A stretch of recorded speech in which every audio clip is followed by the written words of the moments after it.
Hey, look at you guys watching us on your computer.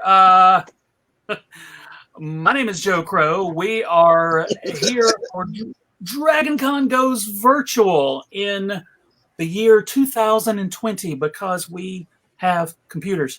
I am very excited today to talk about one of my favorite things, and I've gathered some of my favorite people, some of your favorite people. They will be if they're not already. We're talking about the G.I. Joe cartoon and G.I. Joe toys and various G.I. Joe awesome things. And one internet to my left, oh, I did it right the first time. That is Rachel. How are you?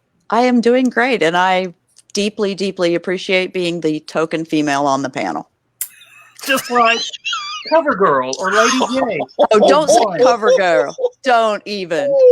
Scarlet. The best part of the first of Jinx is great. I like Jinx. I like Lady J. I've got my excellent. No, my favorite part of the Rise of Cobra was when Cover Girl got it. That was like my favorite part. They never called her Cover Girl, but we all knew who she was. So yeah. And two internets away from me, Mr. Michael Bailey. I'm excited to be here too. I feel like I'm talking about my military service, which I didn't really actually serve in the military. But being into G.I. Joe and being part of one of the fan clubs, I think that, that won't get me into a VA hospital. But no. I think I'm pretty excited to be here again. And right below him, Sherman Burris. How are you, sir? I'm fine. I've been a fan of G.I. Joe. I would We'll talk about all that. And finally, I believe, Mr. Will Price, you are debuting on. You were at Roller Panel a few days ago. That's correct. You're debuting on our online panels, but we have dragged you up on stage in live action multiple times before. That's correct, sir. Kicking and screaming against my will. I was happy to assist, and I'm most definitely glad to do so again this evening. Let's do it. So what we're talking about, this is the anniversary year of the, it's the second G.I. Joe cartoon miniseries, Revenge of Cobra. And that's when the regular weekly or daily series started. But we're just going to talk about G.I. Joe stuff because G.I. Joe is awesome. I liked it because my name was in the theme song. Wasn't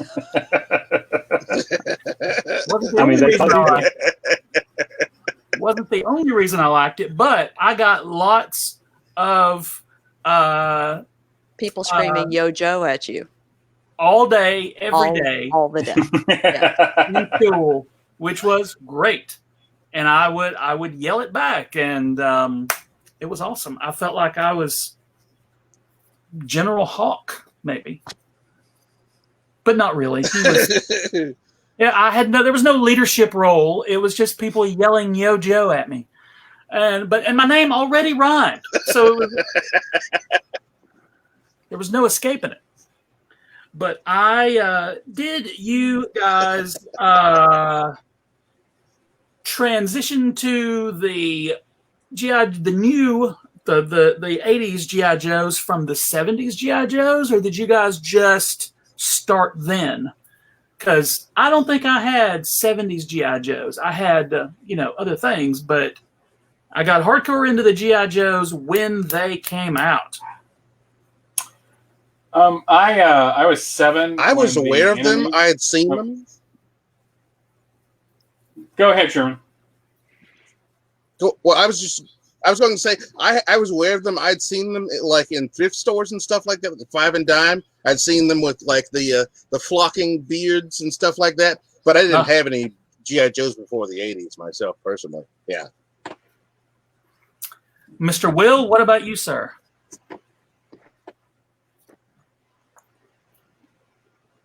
Will? Hey. Oh, yeah, I missed out on the 70s G.I. Joe when the show premiered. I was like 8 or 9 cartoon person out.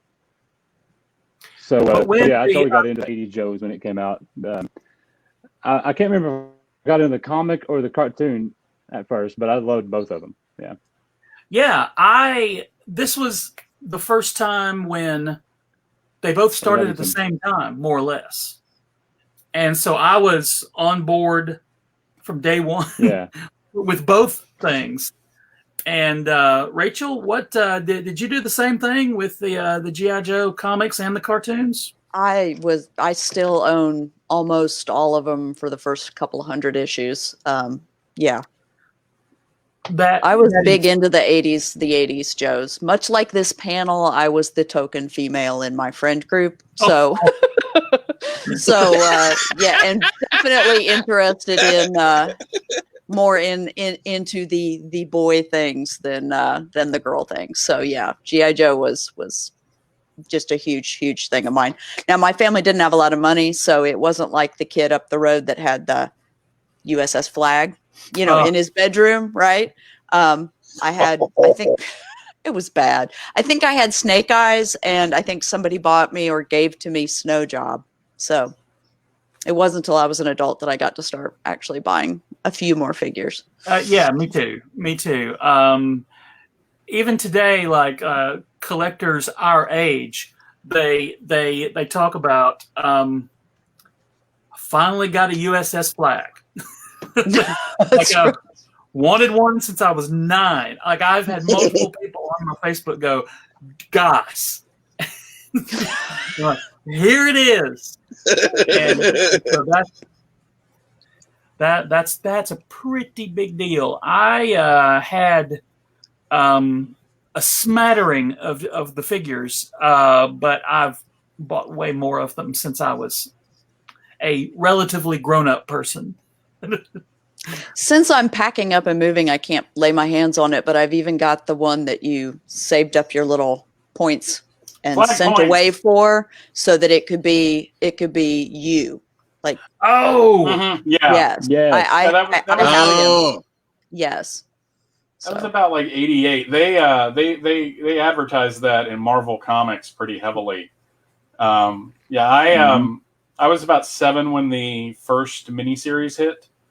And it was really weird because where we were living at the time, we were living in a rented house. And at the beginning of the week, we were in the rented house. And at the end of the week, I watched the last part in the new house that we bought. So it was like the week we moved was the week that thing premiered. Shockingly, even though I was especially after I turned 11, I was really into comics. I didn't read the comics until I was an adult. And I think I'm happy about that because I got to appreciate them as an adult. I got to have my childhood where I watched the cartoon every day, and I had my 2 Christmases, 86 and 87, which some people call like the part of the bad times where Joe got Sci-Fi, not the TV channel, the science fiction-y. Yeah. And so by the time I was like, it was like around 98, 99 when I found like a huge chunk. This was before like the comics got stupid expensive, like around 2001 when the Devil's Due series hit. Oh yeah. So I was reading them and I was like, wait a second. Are you telling me that Cobra Commander funded Cobra with Amway? Okay, I feel like someone has been keeping something from me like this entire time. And then you read like the origin of Snake Eyes, which if you read over like 100 issues is like tragic. But if you like when they released Snake Eyes Declassified from Devil's Due, like back around 2006, 2007, and you read that whole thing together, it is the most depressing thing that will like you won't want to do anything ever. It's like, how does he keep going on? What is wrong? But no, I loved. I was the kid that lived next door to the kid that had the G.I. Joe headquarters, and that was what I was jealous of, because that was huge. I just put my G.I. Joe guys in Castle Grayskull, which didn't work out because the human guys were twice his size and a lot more muscular, and it didn't look right, didn't feel right, didn't care for it. But He-Man didn't Well, have the castle was, grid, so castle was better scaled for them than for the He-Man guys. Actually, yeah. That is absolutely true. But no, it's kind of fascinating to me that one, G.I. Joe is now kind of considered niche. You know, it's like something people get into or get back into from when they were kids. But like, you know, and I don't like leaving out the 70s Joes, because that's a pretty healthy fandom, and they had their own toys and comics, and if you watch those commercials, they're kind of crazy. Oh, yeah. But you know, for me, it was just like G.I. Joe, Transformers, Star Wars. This wasn't geek culture. This was culture. This is what everyone was into in the 80s. Like when you were on the schoolyard, this is what you talked about Transformers, or the latest issue of latest episode of G.I. Joe or He-Man. So it's weird now that it's like, oh, you're into that. It's just like, isn't everybody? I mean, isn't this how it's supposed to work? Yeah, I remember being in. I mean, we were in high school when I was in high school when the first miniseries came out, and in addition to the people yelling "Yo Joe" at me all the time, it was like I got to talk about TV with my friends and with strangers. Like I met people because everybody was talking about the G.I. Joe cartoon, and that was something that had not happened before. I mean, certain kids talked about football, and certain kids talked about other, movies that had come out, but nobody had wrapped their arms around this thing that came out every day. When the miniseries came out, I didn't have VCR technology yet. I taped them on audio cassettes. So Yep. I had the whole miniseries that I could just listen to, which isn't quite the same, but it worked out fine. Well, and the miniseries added to that as well, because it was a 5-parter. So you watched part 2, and the next day at school, you discussed it at length with your friends, and that was to get home by 3:30, so you could catch the next episode and see what happens in part 3. It was definitely the water cooler talk back in the day. Yeah, That's right. The second miniseries, it did come on at. I was not going to get home in time on the bus, so I had to instruct my mother to tape that for me, and that did not go well. Or I would get home at 3:35 and miss the theme music, and it was a nightmare. Oh, I'm so mad. Now, of course, but I wouldn't. Maybe I'm not. Yeah, I'm still mad. My daughter is about to be 24, and she absolutely does not even, her brain does not compute with the whole idea of having to watch something at the time that it airs. Like they are such children of the on demand that you're like, it comes on at 8. What do you mean it comes on at 8? I mean, like at 8 o'clock is when you need to turn it on and watch it. And it's like, I just don't even understand you. Yeah. You missed it right now. Right. You mean 3 channels? That's right. And if it was storming, your cable would go out, and you were just you couldn't watch anything. So of course, if you have DirecTV now, you have the same problem. You had cable? That's true.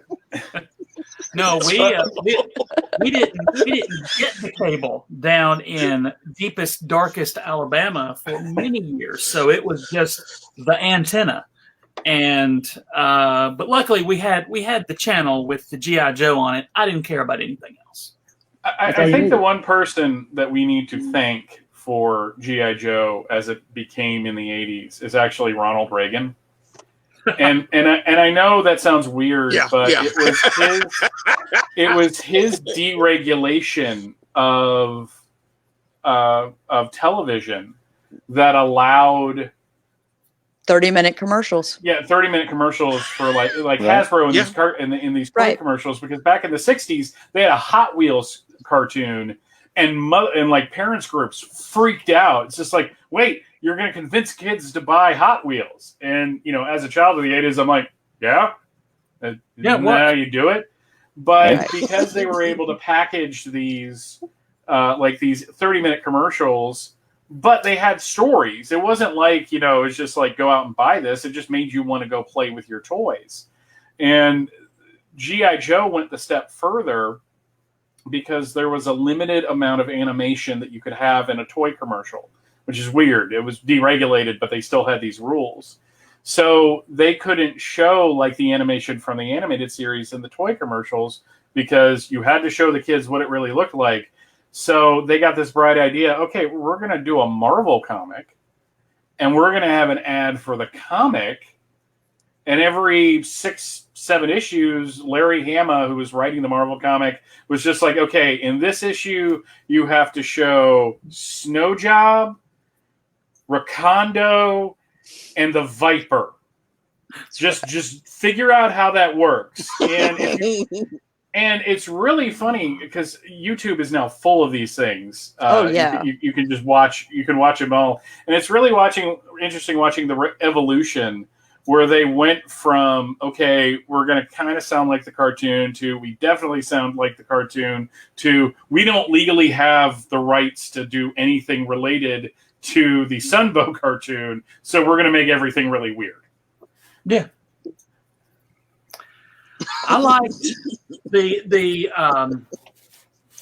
I was so into the G.I. Joe comic, but when the cartoon came out and that guy, Duke, wasn't Hawk, I was like, what is this? This is ridiculous. That guy's not Hawk. And then Hawk didn't even show up. But I mean, Hawk until the second season, he showed up as General Hawk, with the leather jacket and the green helmet. Right.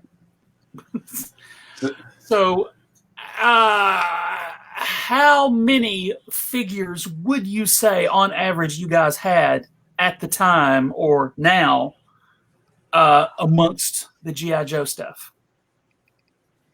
Do you count the ones where the rubber bands have snapped? Yeah.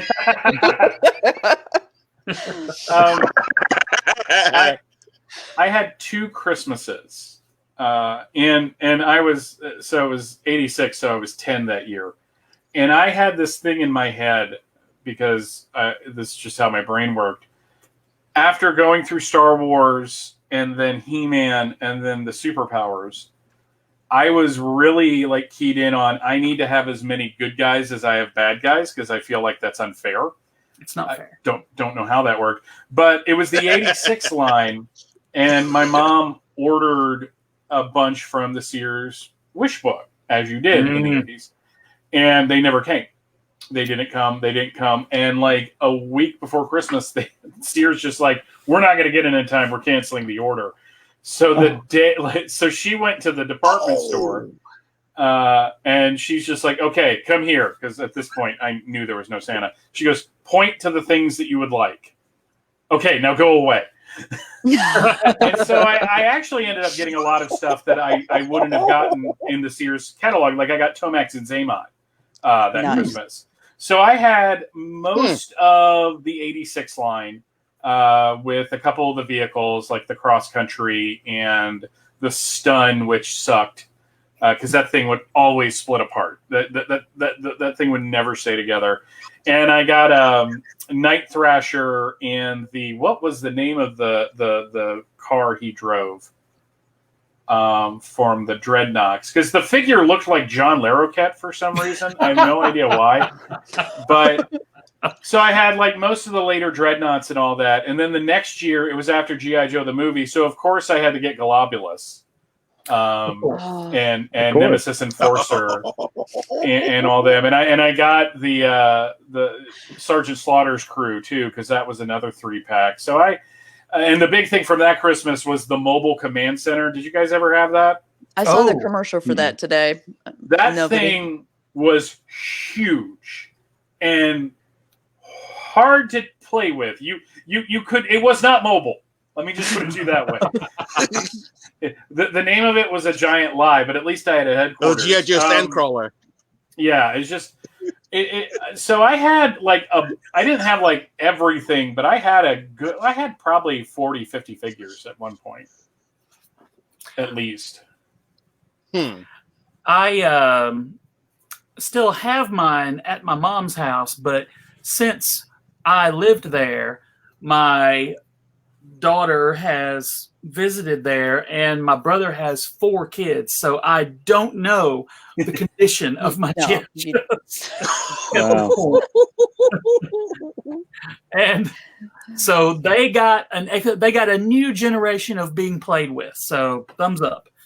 But they I had a solid chunk of G.I. Joes. I went for, this might not surprise anybody, I went for the weird ones. What? No. No. You, Joe? I liked Mutt because he came with a dog. And I liked Croc Master because that was just weird. Like, he's very on the nose. Like, look, I control crocodile. Yeah. That's my whole thing. No, he was Croc Master, not Alligator Master. So I'm imagining they said, "Hey, can you do something with the alligator?" They're like, "No, I am Croc Master." Did you have Raptor, Yes. the Spider-Man villain that just joined the Cobra team for some reason? Yeah. Now, the closest I came to G.I. Joe royalty was we put Larry Hama on a panel at Dragon Con a few years ago. And that dude is so great. It was awesome. Crammed the room full of people, and he was so nice. He wrote the G.I. Joe comic, and I don't know what came first, but he also wrote all the info on the back of the packages. All the G.I. Joe file cards were Larry Hama. And even today, with whatever company is making the G.I. Joe comics, Larry Hama is still writing them, which is just...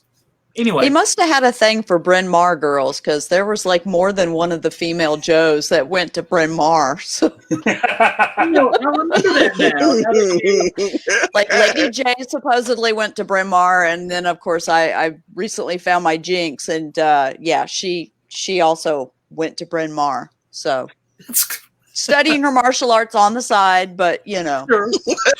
as one as does you did. when they exactly. I mean, why not? Studying to be a ninja at night, and then getting your biology 201. You know, her debutante education, I mean, probably. At the beginning. But the weird thing about Joe, the Joes is that it does have concurrently. It's not like there was a generation that had this and then a generation that had that. Within the same generation, you had the comics and the cartoons and the toys, which are 3 very different ways of experiencing the property. You know, the cartoon was at the mercy of whatever you had to do for standards and practices. So they fired lasers, which is what always bugs me about some people call it the opening credits of G.I. Joe the movie. I call it the thing I watch about G.I. Joe the movie and then stop. But when Hawk is on the Statue of Liberty just unloading, there's shells popping out of his rifle, and I'm like, how does that work when he's firing lasers? But The still, lasers, they're held in those little capsules. Yeah. Right. Yeah, 'cause that's They're the in logo the- laser in the yeah. The laser shells. Right. Exactly. but you know, How does your laser gun work? Seriously, I Mike. mean, come on. How else would you load a laser gun? I mean, Exactly. I mean, come It's on. a clip of laser bullets. I'm out. So you Talk had about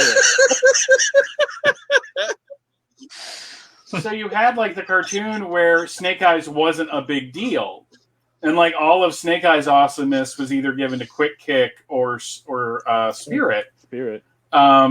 It's like why is Spirit Storm Shadow's arch nemesis? Because Snake Eyes doesn't talk, and that's not interesting in animation. So no, we're gonna have him die of radiation poisoning in the first miniseries. But in the comics, it's like, you know, Hawk is the leader, Snake Eyes is everything, and there's like this huge backstory that links Cobra Commander and Storm Shadow and Snake Eyes. And the fact that Hama, as he revealed on that panel, was basically making it up as he went along, it's amazing that it all holds together as well as it does. Yeah.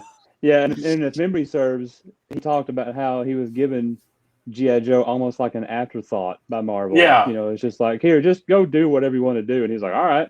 So he ran with it, and he went for what, 178 issues? I mean, 154, I believe, plus 4 yearbooks, and I think special missions went like 21, 22 issues or something like that. I mean, just this incredible run.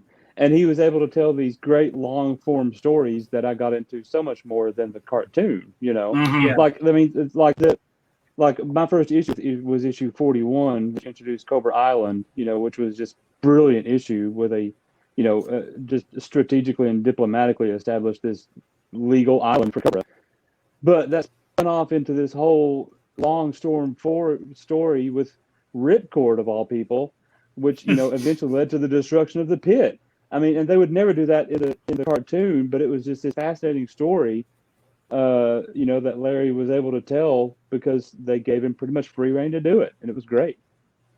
Yeah, it was one of Marvel's licensed books. It did well, but it was up there with Transformers and Visionaries and Star Wars. You know, Star Wars was over by like 86, but you know, the fact that it did go 154 issues, and I'm not saying, you know, I haven't read much past issue 100, so I can't speak to it all that much, because when you get to 106, he starts wholesale killing people, like right and left. It's just like Quick Kick's just gone, and I'm sitting there as a 22, 23-year-old adult going, you can't kill Quick Kick.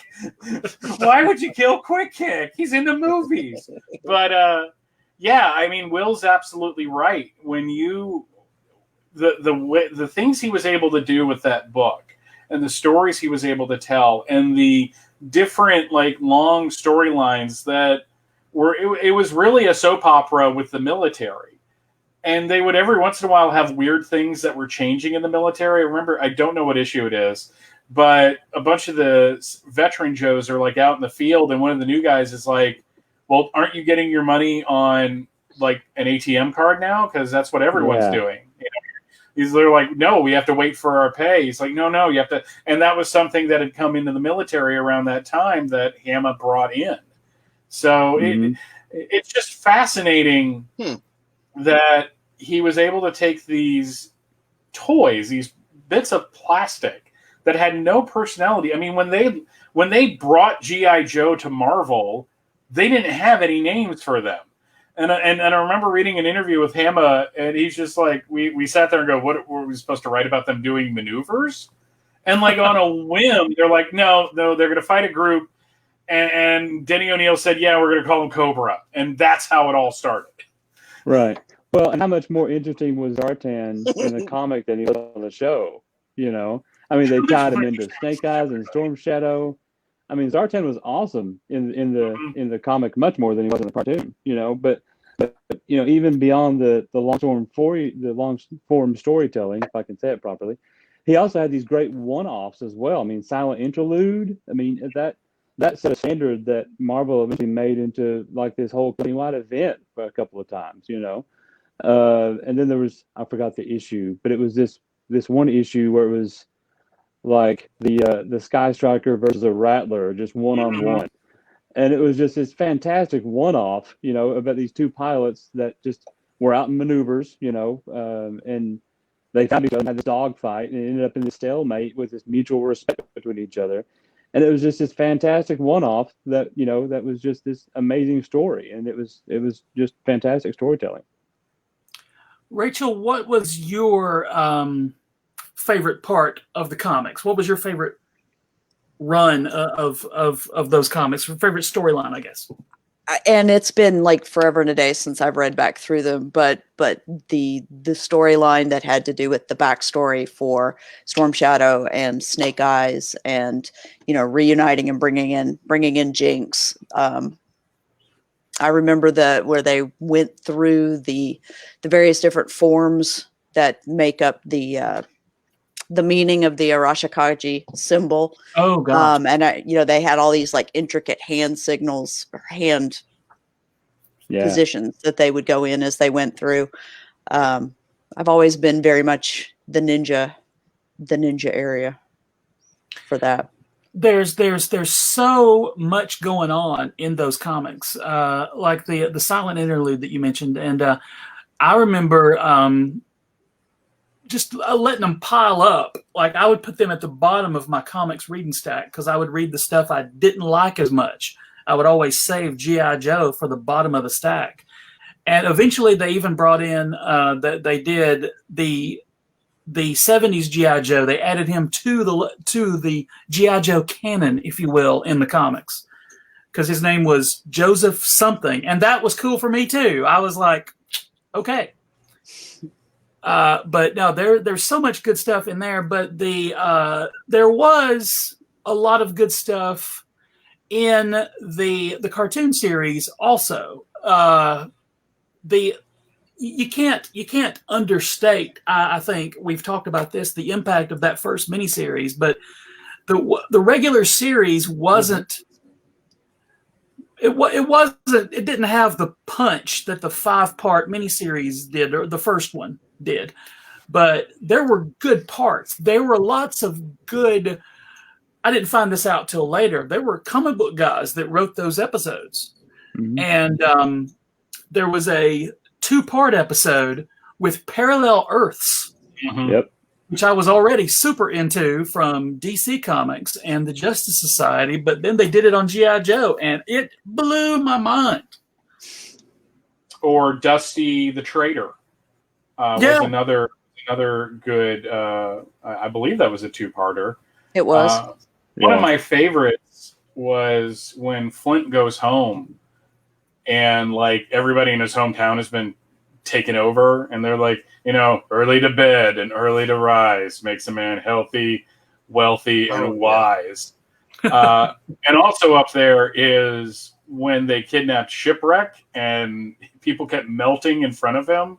And they were messing with him.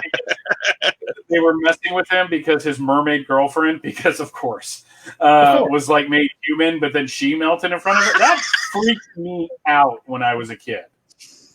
Those people just melting like before him. I'm like, what is going on? Leave Shipwreck alone. Leave the bad pastiche of Jack Nicholson alone.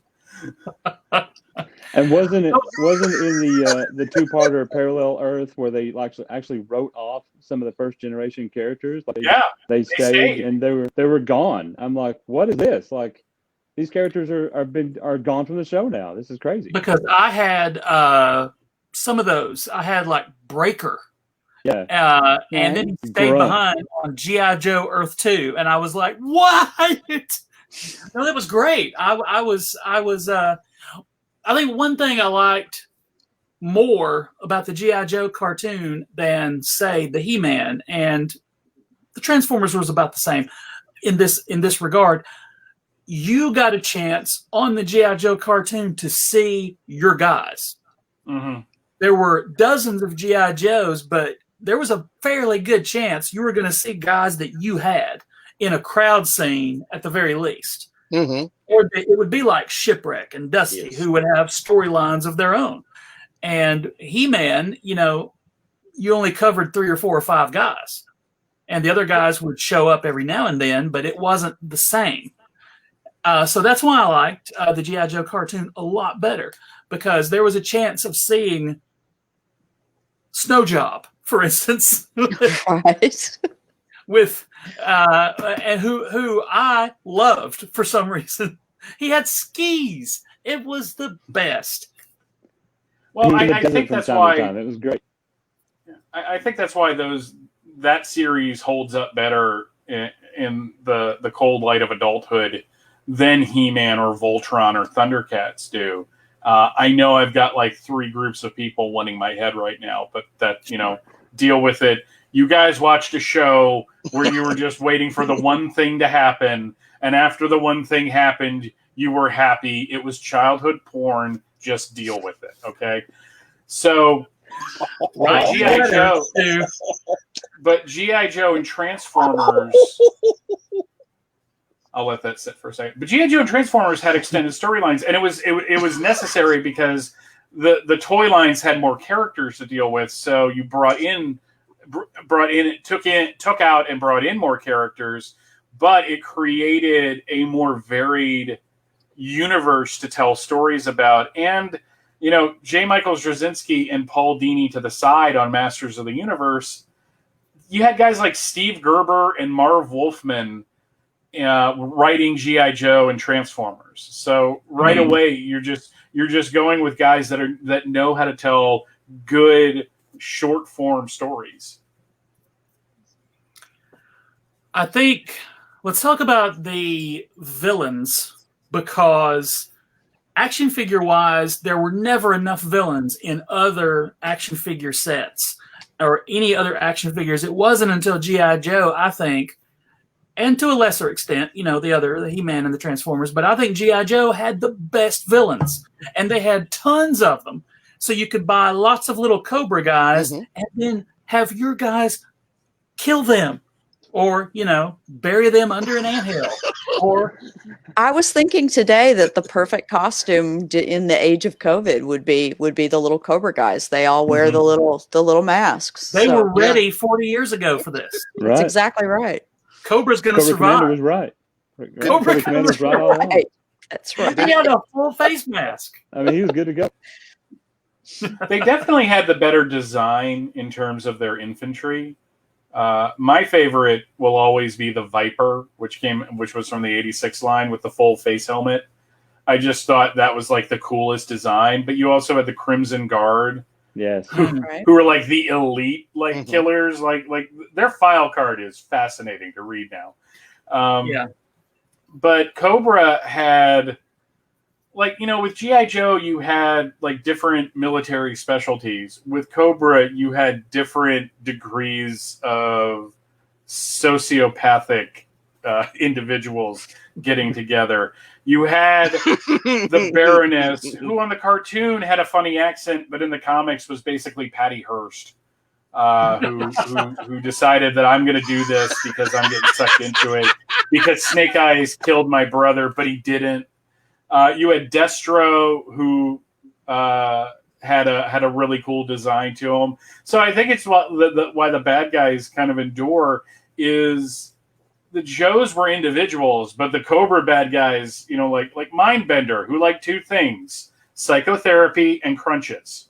I mean, those were his hobbies. He was and you had and then later on you had Crocmaster and Ben Boa and Raptor, and it's just like it's like, why is a giant bird guy hanging out? Doesn't matter. He's a bad guy. He's on the team. You had the Dreadnoughts, who were all about the grape soda and the little chocolate donuts. I mean, it's just like Cobra. It's kind of like the Empire. It's just like they just had a better aesthetic than the Joes did. And like Cobra Commander and Destro were always trying to like one up each other, and they knew that they wanted to overthrow each other, and they didn't care. They're just like, whatever. Like, Destro, I know you're going to kill me eventually, but fine, just hang out. It's all good. Destro had the metal Doctor Doom face and swinging medallions and the deep V shirt. The great big fur collar around his neck. Yeah, that big pimp collar. That thing was awesome. Yeah. Did anybody ever notice about Zartan? What about Zartan? He had the mask. He had the mask, and one of the faces looked like James Lipton. Right. What? Yes, he did. He came. You're talking about like the figures, right? No, the figures. The action figure came with one that came on. Mm-hmm. I loved that action figure. A friend of mine had that because it changed colors in the sun. Yep. That was actually one of my questions. I legit wrote that question down. Yeah. Did anybody have Zartan, and did it work? It did. Wow. I had Xandar and Zarana. Was it Xandar? Ooh. Was that the brother and sister? Yeah. Zarana, Zarana got lost at one point. I could not find her for like 3 months. or what it felt like 3 months. It was probably a few weeks. I was in the 5th grade. Time. It's like now. Time has no meaning. Like now. Yes, Now But exactly. so I doesn't lost her, and what happened was, because I grew up in PA, it snowed, and she got stuck in the snow. And when I found her, when the snow finally melted, she was all blue. Right. So that became a storyline. But yeah, they changed colors. It was really cool. It was like for as far as gimmicks are concerned. I mean, it's not as kind of crazy as what the Transformers had with the where you rub the symbol to see if they're an Autobot and Decepticon. Right. Because I want to be that close to somebody before I figure out that they're my enemy. Right. But no, I think that's Zartan and his crew were awesome because they were Cobra, but they weren't. They were like this offshoot. And so they could do more crazy things. I mean, when you have a guy named Zanzibar show up and he's on a giant flying skiff, there's not much better than that for me. So apparently, I did want to mention this, especially to Michael and Will. We did a live action G.I. Joe panel a few years ago at Dragon Con, and I discovered there was an episode of the G.I. Joe show that I had missed, and I'd never seen it. Did not know it existed until Will and Michael and the other panelists informed me of it. And could y'all please tell us about that episode? Okay, so there was an episode of the Joe cartoon, the Joe cartoon, called The Viper, and I forgot how the setup was, but G.I. Joe found out about this villain called the Viper, and they were tracking him around the world. He was attacking various cities, and so they had to find the Viper and stop him from doing his terrorist activities. So everywhere they went, they encountered Cobra. That massive battle. They laid waste to the entire countryside as they did it, and it was just battle after battle for the entire 25-minute episode. So by the end of it, Cobra's like, well, "What are you guys doing? We're just here hanging out, essentially." And Joe's like, "Oh no, we're going to kill you all because you're the enemy, and there's the Viper that's behind all of you." And so at the end of it, there's like this complete decimation of an entire city. And this old dude walks out, and he's like, "I am the Viper. I have come to vipe your windows." And they're all basically like, "Ha ha ha! You fooled us!" Credits. And I'm just like, "What just happened?" I believe it started with a phone call, right? Yeah, Where 'cause they it were says, blowtorches. "I am the Viper. Yes. Yeah. I yes, am yes. coming Yeah, at you're right. this time," and Yeah. then there was one other detail, and so eventually it was he was the window Viper coming at 1 o'clock to clean your windows for like $5 or something. It was like one of the Joes got a new place. It was either Blowtorch or Flash or somebody that it was just showing off his swinging new bachelor pad. And he gets the phone call, and everyone's just like, "Gear up!" And literally, yeah, and Will's not kidding. Everywhere they went, Cobra would be like, "What the hell are you guys like, doing? we're We're just just having a here." barbecue. Like, we're just hanging out, and you guys are showing up trying to kill us all. That's exactly right. But the greatest thing about that entire episode was when we told it to Joe a couple years ago at Dragon Con, and we broke Joe. Like, Joe was, he was on the could not floor. handle this. Right. I mean, Joe was broken. We had to put that together. It was good. I believe a what came like every once in a while from him. So. Right. And I think we pulled up a YouTube clip and showed him. It was pure brilliance. No idea. How I missed it, I do not know, because because that episode was on a lot. It felt like when I was a kid. It seemed like it. Yeah. Yeah. One, people who have the Google and the internets today, they don't know. I took encyclopedic notes about that and like cast lists. It was in depth, and that episode just completely slipped my mind. I mean, you have to wonder in the course of that episode how many innocent Cobra soldiers lost their lives because Okay. Let's be real here. That's right. These are a terrorist organization, ruthless- determined, They're ruthless. ruthless terrorist organization, over the world. determined Fair to enough. rule the world. Determined to rule the world. Right. These But guys, they're on okay, vacation. They're so they- out there chilling. And here they comes had a G.I. dental Joe. plan, and they watched Well, okay. Spider-Man and His Amazing Friends. This is true. Right. Fair But enough. these guys were the bad guys. I mean, seriously, these, it's not like they were just innocent people. They were innocent people hanging out until the next time their megalomaniacal leader told them to go take over a city or something. Look, Okay, people, so it's time to mask up and go rain some terror. That's right. Let's go do Right. it. That's exactly right. I want that. I want Chris Latta to say mask up. And then Surely. shout out Cobra la la la la la la la la and go have at it. So my question for the crew here, really quick.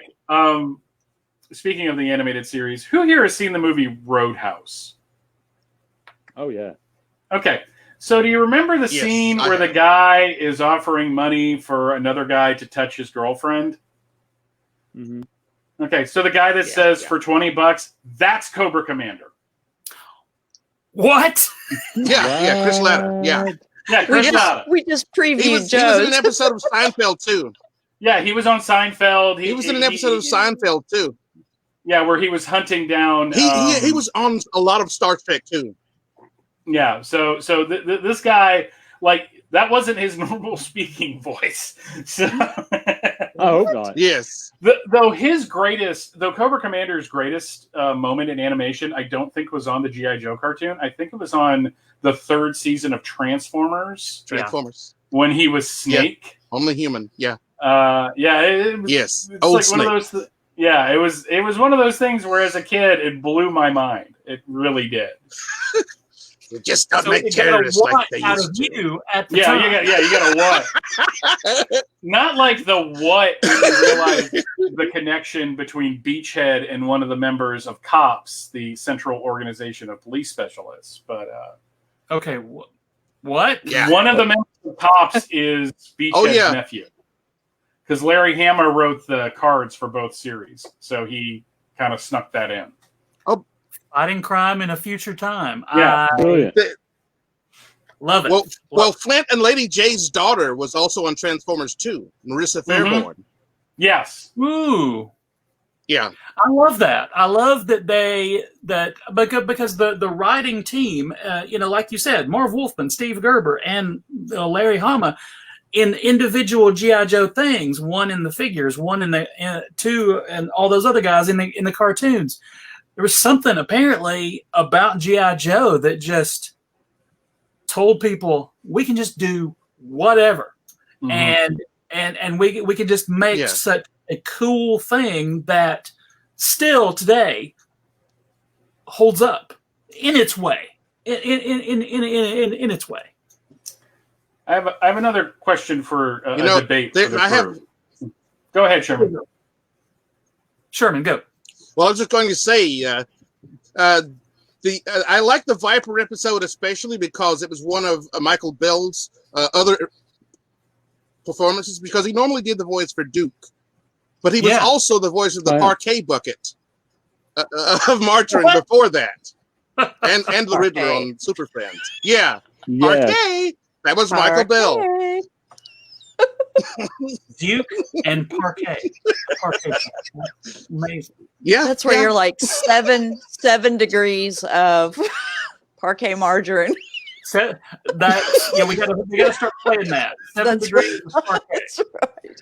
It all So goes what back we're, parquet. what we're seeing is that all of the things from our childhood are all related. Yeah, Everything's connected. So Yeah, it is. 100%. So- yeah. on the animated series, who was the better couple? Flint and Lady J or Duke and Scarlet? I gotta go with Flint and Lady J, but Yeah, I gotta go Flint and Lady because J. in the comic it was more Scarlet and Snake Eyes, wasn't it? In the comic, Yeah. yeah. And I felt like Duke was horning in on Snake Eyes' business in the cartoon. That's right. That's right. Even though I had a problem with it. Well, He's still a little bitter about it, is what he's trying to say. let's face it, and I'm going to use the royal we. I think we all realize that Duke just sucks in general, both in the comics and in the cartoon. I much prefer the Will Riker of G.I. Joe, and that is Flint. And Flint and Lady J, yeah, for me, totally. Lady J had the sexy voice, and Flint had a personality where Duke didn't. He really didn't have a personality in the comics. Duke was nothing in the comis, really. Yeah, and they made a big deal out of bringing him into the comics, and I'm like, we've had to deal with this idiot for.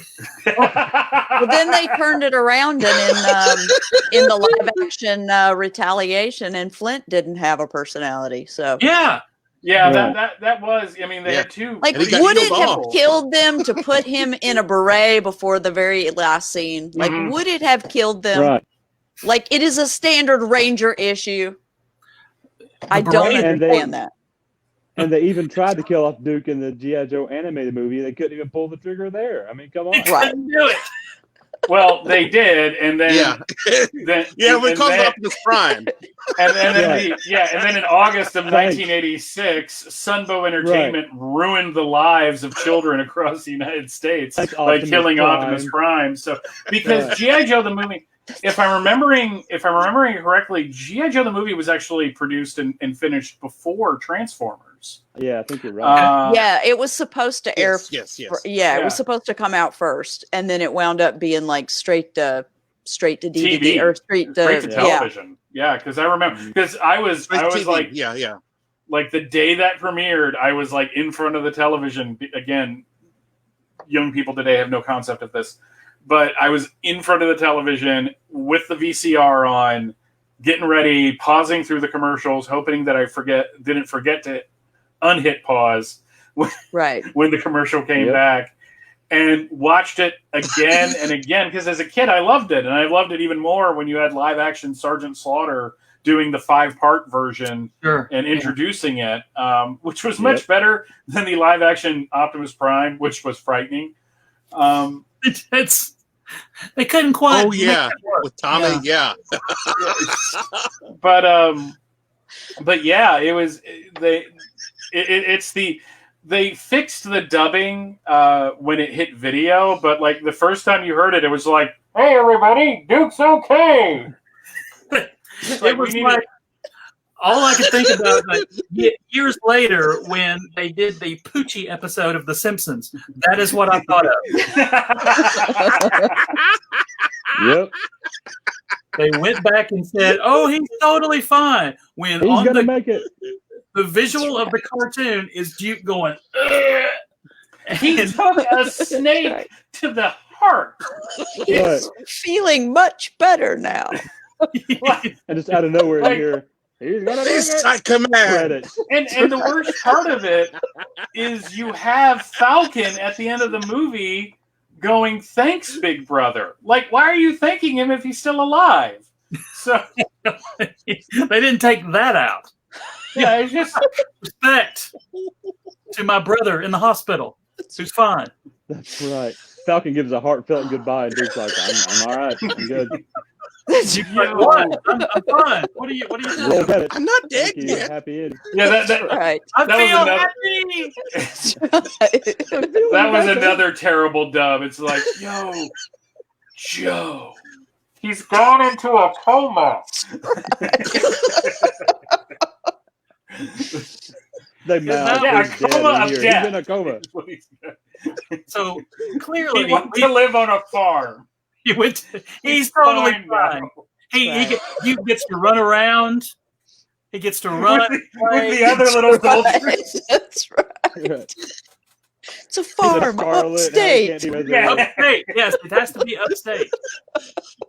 And you got the guy from the Green Mile, the guy from Louisiana going, he's going to be in the circus and it's going to be okay. He's going to be a Duke circus. That's where it's coming from. Well, we obviously could go another hour or 6 talking about G.I. Joe, but we gotta But we got to clear the room virtually. Everybody out. Everybody Make sure out. to grab your water bottles and your con bags from Yeah. underneath your chair. Do not leave your phone. Throw away your garbage. That is an actual problem that I literally have. But thank you guys very, very much. We will do this again very soon. And let's go around the horn. And if you